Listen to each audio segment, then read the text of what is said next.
Bonjour, aujourd'hui l'arme à l'œil, l'arme weapon.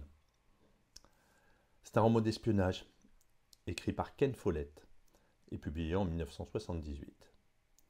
C'est un thriller haletant qui se déroule pendant la Seconde Guerre mondiale et se concentre sur un agent allemand infiltré en Angleterre, surnommé Die Nadel, qui veut dire l'aiguille.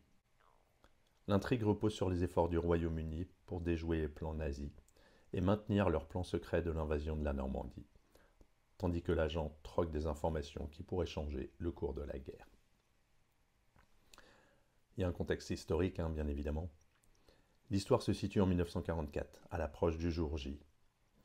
Les Alliés préparent l'invasion de la Normandie, mais pour que l'opération soit un succès, il est essentiel de tromper les Allemands sur le lieu réel de l'invasion. Ils doivent les convaincre que l'invasion aura lieu à Calais, alors qu'en réalité, elle aura lieu en Normandie.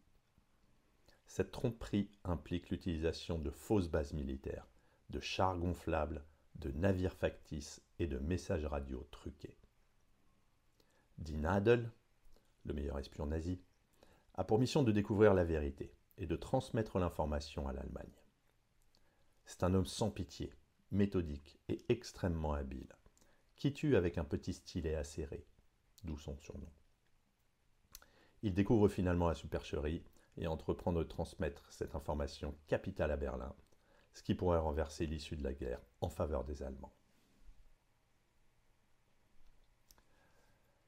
Le roman commence par une description des talents de Die Nadel, donc l'espion extrêmement efficace qui a infiltré l'Angleterre et opère en secret depuis plusieurs années.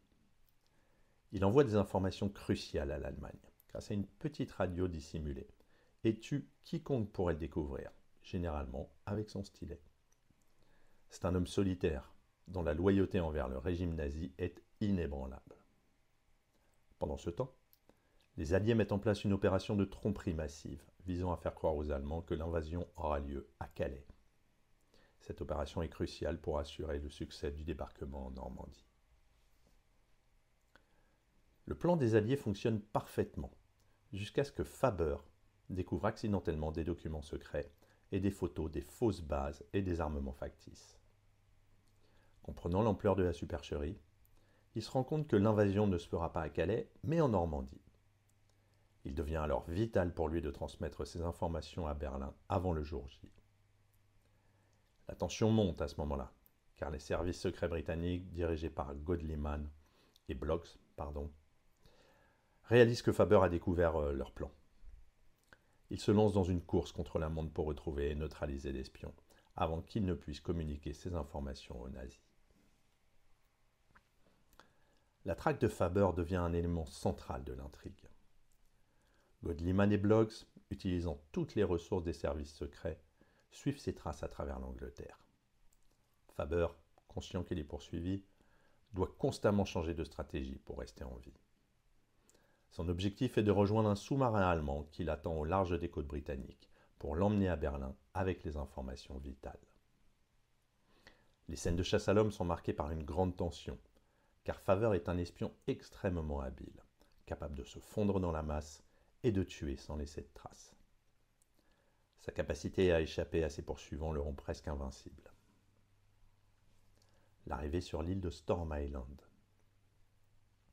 Alors qu'il est pourchassé de plus en plus près par les autorités britanniques, Faber finit par se réfugier sur la petite île appelée Storm Island, située au large des côtes écossaises. C'est ici que vivent Lucy et David Rose, un couple en difficulté, isolé du reste du monde. Faber arrive sur l'île sous une fausse identité, se présentant comme un naufragé après avoir échoué en mer. Lucy, attirée par cet étranger mystérieux et séduisant, le prend en charge dans leur maison. Elle ne se doute pas qu'il est un espion allemand, et encore moins qu'il est responsable de la mort de nombreuses personnes. Sur l'île, une relation complexe se développe entre Lucy et Faber. Lucy, qui souffre de l'éloignement émotionnel de son mari, se sent attirée par cet homme solitaire et mystérieux. Ils entament une liaison, ignorant pour un temps les dangers qui les entourent. Cependant, Lucy finit par découvrir la véritable identité de Faber après avoir trouvé son émetteur radio et d'autres preuves de sa mission. Elle réalise alors que cet homme qu'elle commençait à aimer est en réalité un ennemi dangereux.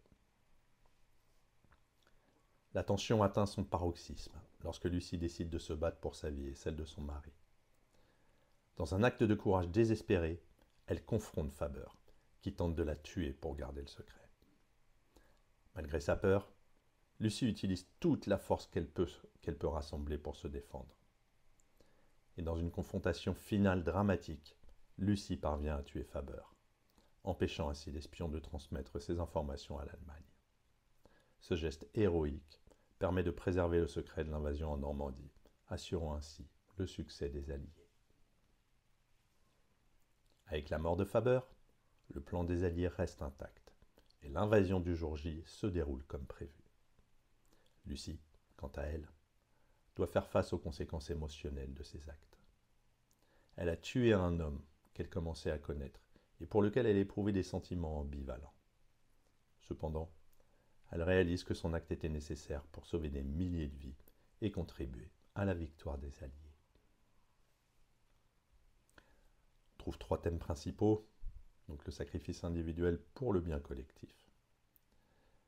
Le roman met en lumière l'idée du sacrifice personnel pour une cause plus grande. Lucie, en particulier, incarne ce thème lorsqu'elle se bat contre Faber pour protéger les secrets militaires des Alliés. Ces actions ont des conséquences non seulement pour elle et sa famille, mais aussi pour le cours de l'histoire mondiale. L'isolement et la solitude. L'isolement, tant physique qu'émotionnel, est un thème clé dans L'arme à l'œil. Faber est un homme solitaire, détaché des autres en raison de sa mission. Lucie, quant à elle, souffre de l'isolement dans son mariage, vivant sur une île éloignée avec un mari qui ne peut plus être un partenaire émotionnel pour elle. Et enfin, la loyauté et la trahison. C'est un thème central dans le roman, tant du côté de Faber, qui reste loyal envers son pays malgré les risques, que de Lucie, qui préfère faire passer l'intérêt commun avant ses propres intérêts. À bientôt.